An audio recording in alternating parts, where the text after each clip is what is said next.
Hi everyone, Janie here. Welcome back to my garden. Today I am focusing on transplanting. It is the perfect time of year for me here in Zone 9B to do some transplanting.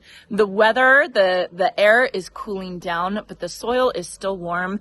So these plants that I move from one place to another, they are not going to be in as much shock as they would have been had I transplanted even like a month ago. And I don't want to do it too close to my first frost because I also want them to kind of settle into their new home before it gets too cold. So right now is absolutely the perfect time to do some transplanting. So there's a couple things I have on my list for transplanting today, and one of them is this guy over here. This is Serendipity Allium, and I've talked about this one a couple times with you all before. This was kind of like a trial in this garden because Serendipity Allium is only hardy up to zone 8. And I've planted a lot of plants that are only hardy up to zone 8, and they've done absolutely perfect in my garden. This one, it seemed like it kind of struggled a little bit. I got a little bit of color on it, but it turned brown almost immediately. And so I was planning to just take it out, but a lot of you left comments and said, no, don't take it out, just transplant it to a place that has a little bit more shade. So that's the cool thing about transplanting plants is if you plant a plant in one spot and it's not quite the right spot for it, it's very easy if you do it at this time of year to dig it up and move it into another spot, and it might do like absolutely fantastic, and it might do so much better. So instead of trashing these plants, I am going to transplant them. Now I did plant a lot of them, like I want to say like 4 or 5 of them, and I only have 2 left, and I'm not totally sure why. I don't know if it was gophers, or I don't know if it was too wet during the winter, or whatever it was, but I only have 2 of these left. But I'm going to try and save these 2 and transplant them into a spot that has a little bit more shade. Look at all my weeds. Oh my God, the weeds are just going crazy this time of year. I'm gonna have to do a little weeding over here too. While I'm over here, I just have to show you guys the Heptacodium, the 7 sunflower tree. I am obsessed with these bracts that they get at this time of year. It had white blooms, and now it has these rosy pink bracts. I know I've showed this to you guys before, but it like glows in the sunlight. It is so pretty, and what a great spot for it as the sun rises. The sun rises in the east right over here. Oh, I'm just absolutely loving this tree. So I'm thinking about transplanting the Serendipity Allium right over here, right on the east side of my big Miss Molly butterfly bush. I think that should protect it from the hot afternoon sun. And even in the morning, the big orange tree right here gives it a little bit of protection. It's just kind of this time of day, we're still in the morning. I think it's like 9 o'clock. This is when it gets some nice gentle sun. So I think it should be a good place right there. There's only 2 of them, so I'm just kind of trialing it out to see if it does a little bit better with a little bit more protection. Now, the other thing I want to transplant today is I want to transplant these 3 Breath of Heaven right here. I have this ladybird, they call it Super Lophus now. They changed the name of it. I'll put it on the screen exactly what it is. I've called it Cali Lophus, but now it's Oenthera Super Lophus, I think. But basically I have these Breath of Heaven that I love, but I think the chartreuse yellow of these Breath of Heaven with the Super Lophus, the Sunglow Super Lophus, there's not enough contrast there. And I really like having the yellow here because it's right up against the Nepeta, which how fantastic does this plant look? Looks great. So I want to leave the yellow here, but I want to move these Breath of Heaven. So I'm going to move those guys today. Then the other thing I want to move today is these plants right here, and I'll have to lay out what I want to do, but basically what Jason and I are going to do is we're going to do a pathway right here with an arch, because I always find myself walking through this area, like walking through here to get to the driveway, and so it's definitely a desire path for me. Basically, it's a place that I like to use to traverse, and so I might as well make that path like a pathway basically. And so we're planning to do this pretty soon, but I need to transplant some of these plants because I have a really great Spanish lavender there. I have some salvia leucantha over here. I don't think I'm going to transplant all of these, but maybe This one needs to be transplanted. And then I do have some banana cream 2 Shasta daisies and some sedum that need to be transplanted. So that's my plan today, is just to kind of move some plants around. And that's what the fun thing is about this time of year, is you can kind of look at everything and say, oh, I didn't like it there. I like that there. I think I want to move that. I like that plant, but I think it needs to be in another spot. This is the time of year to do all those changes, and it can kind of just like make your garden that much better.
All right, so I've got the alliums transplanted. You can see they're protected by this big Miss Molly butterfly bush.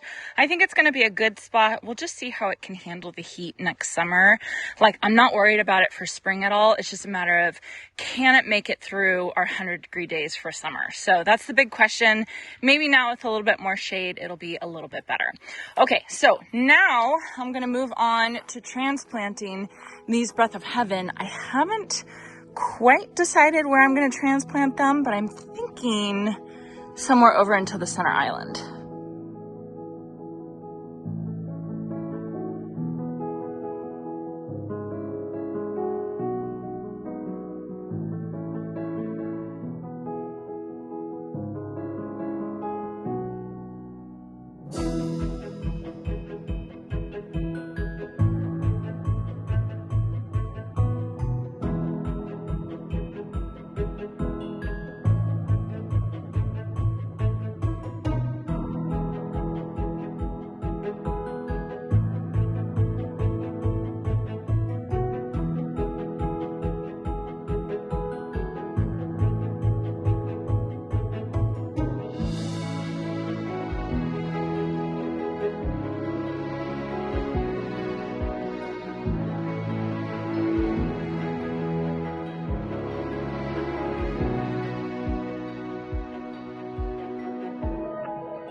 Well, this is why you transplant things. Oh my goodness, you guys, I am, look how good this looks. So I took the Breath of Heaven. So this is Breath of Heaven Coleonema Sunset Gold. That's the variety of these.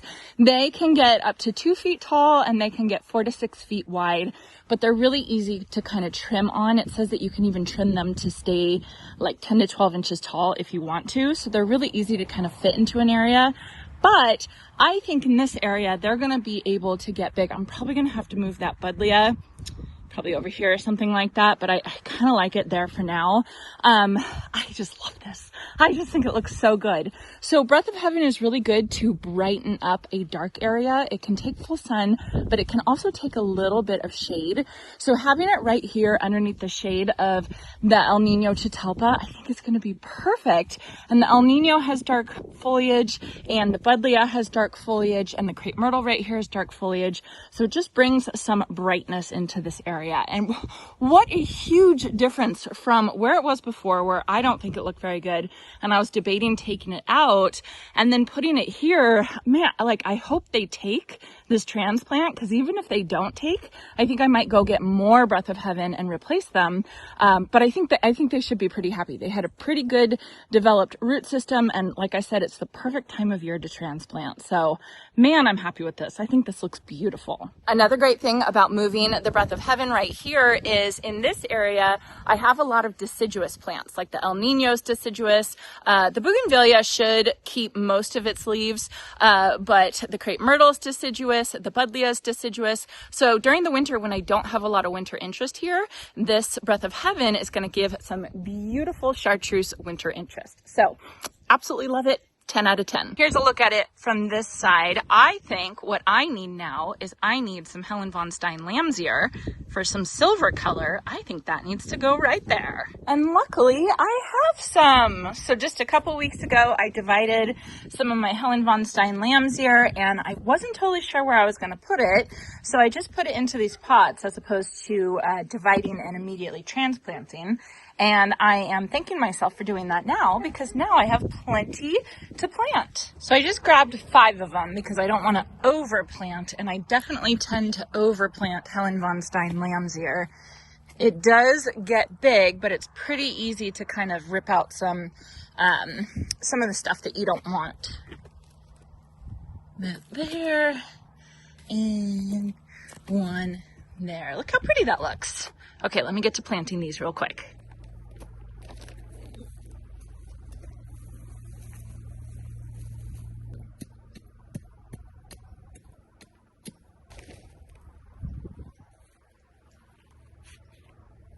Oh my gosh, look how much that's already rooted in.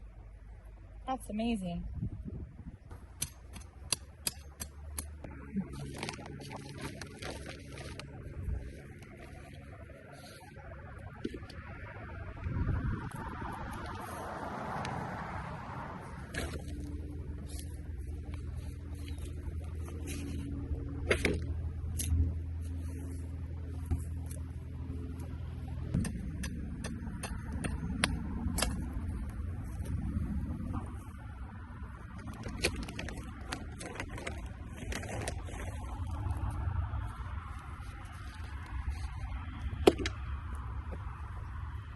Look at that. Look at that.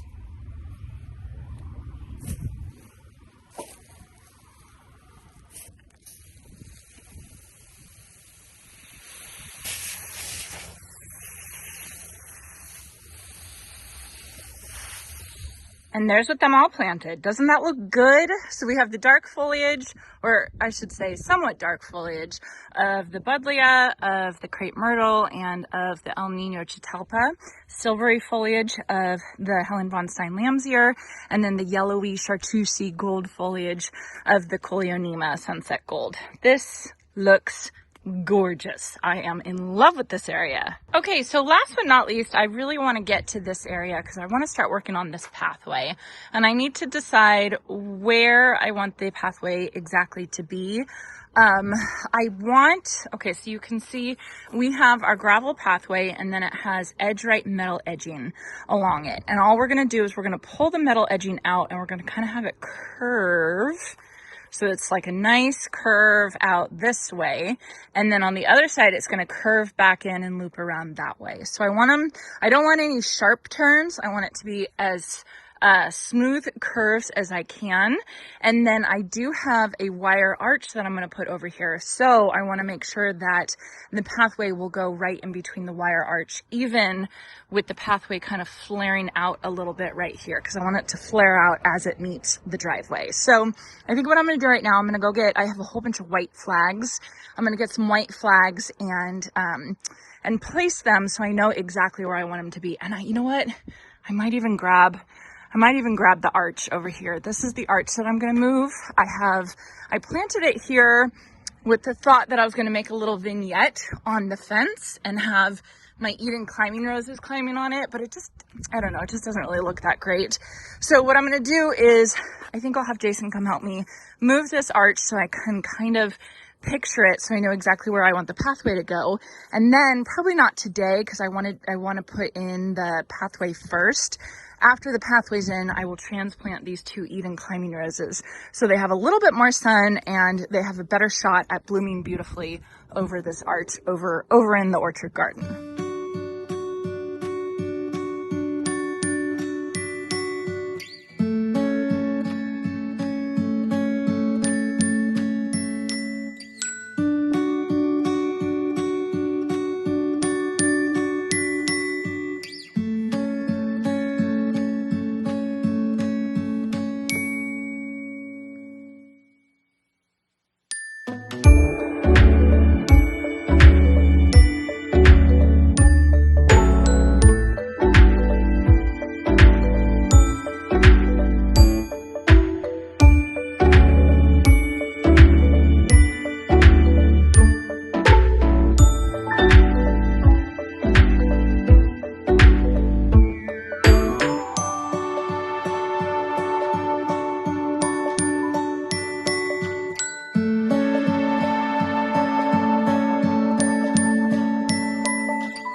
Okay, so I didn't end up finishing all of the transplanting I wanted to do today, but that's okay. I didn't really expect to finish all of it, but I did get the arch moved into what I think is its final resting spot. I hope you guys can see it. We will be able to see it so much better once I get the Eden climbing roses growing on it. Oh my goodness, I just think it's going to be so beautiful. And Jason and I were discussing exactly where we wanted the pathway to go. I wish I had mic'd us up for that. I just completely forgot, but I think it's going to be really, really pretty right here. So I still have a couple more things that I need to transplant. I was able to transplant the Spanish lavender, and I ended up putting it just right over here. Here are my my hot and cold Kniphofia. These are not my orange blaze Kniphofia. These are the hot and cold ones, and I thought putting it right behind there would be really pretty because then I should get that purple-orange color combination. I think will be really, really great. I did have a tree dahlia that I planted right there, and that just did not take for some reason. I don't know why. I'm going to blame it on the gophers again, but you'll notice I blame everything on the gophers these days. I just don't know what's the gophers and what's not, but gophers don't like lavender, so that should be pretty good right there. So I'm not totally sure where I want to transplant the Shasta daisies and the sedum and the Salvia leucantha. I'm not totally sure where I want to plant those, so I figured I would just push that to another day when I had time to actually think about it a little bit more. I kind of knew I didn't have enough time to finish everything today, but I am super happy with what I have going on in my center island over here. That ignore the wagon, but that is just looking fantastic. And then also moving the Serendipity Allium, I think should be really great as well. So all in all, a pretty good day with getting a lot of things done. So just to recap for a couple tips on transplanting this time of year, fall is obviously best time for transplanting because you have warm soil, but cool temperature. So your plants are not going to be stressed out. You want to make sure that you dig up as much of the root ball as you possibly can. If you remember, if you water right before you transplant, it's going to be better for them as well. I did not remember to do that, but we do have ours up on drip, you know, so they have been getting watered. But if you do a really good watering the day before you transplant them, then everything's going to be nice and moist and you'll be able to get more of the root ball out. And then I personally like using a starter fertilizer and sprinkling it on the root ball. You don't technically have to do that, but I've just decided that that helps. So, and then you want to make sure you plant the plant at the same level that it was planted at before. So get out there, transplant your plants, whatever you need to do. Now is the time. I hope you all enjoyed this and I hope you all have a chance to get in your garden today.